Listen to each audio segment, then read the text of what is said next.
In this video, I will show you how to change formation and fantasy league. First things first, head over to the homepage, which is premierleague.com/home. Once you have done that, head over to fantasy draft.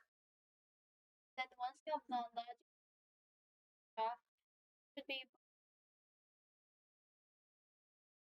so you can go features here, fantasy challenge, fantasy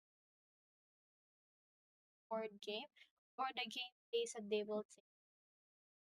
So head over to that and you should be able to see all of this thing and and you can right here add this right